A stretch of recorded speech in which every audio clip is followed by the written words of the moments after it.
Hey, Dolan. So actually, what you just addressed is one of the real points that I wanted to make, is that I really think that the difference between the being able to vote on the board question and the charter study question is one of what's being voted on, and then the amount of time that it's going to take for the people of New Brunswick to see the effects of the change that they're trying to create.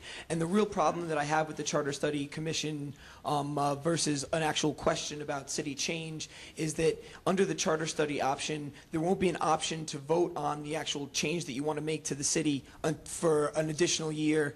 And this is already when the question was being stalled from the 2008 ballot. And I spend a lot of time like going door to door in New Brunswick, and like people want to see this change now. And I have one more thing I want to say before you answer, just two questions. So there's one thing is that there's the time issue and the fact that if you vote on just the Charter Study Commission, you're voting on the people. You don't know when you're voting for the person what they're going to recommend. So the public doesn't necessarily get to have the discussion and think about, well, what system am I endorsing? And the Charter Study Commission isn't going to organize an election where the people are going to be able to vote on each one of the systems. They're only going to be able to elect the commissioners. So that's the real problem that I have. And then be able to say yes or no to the commission's decision a year later. And then the other thing I want to say is that like I'm here wearing my Rutgers football t-shirt, so I am in fact a student.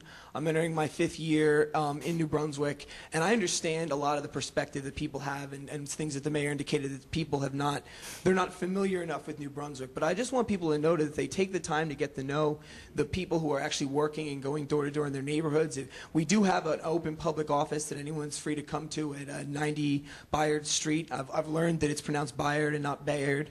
It's Buckaloo and not and all these other things. That we've learned a great deal about the actual history of New Brunswick, and we care a lot about the city.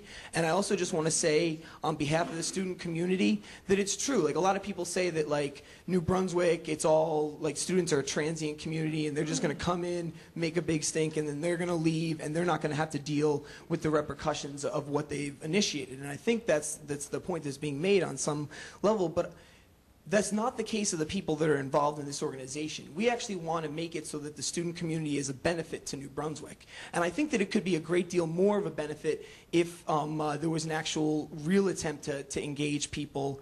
And there's just so many students in the city that want to do good, that want to work with the New Brunswick children, that want to address problems with the school systems, that want to work to just be a boon.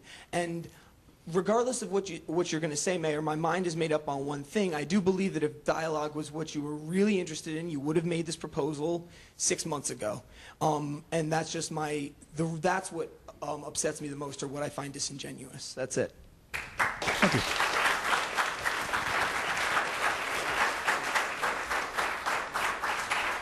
I mean, I understand what you said. I disagree with the end result, the last comment. But, you know, again,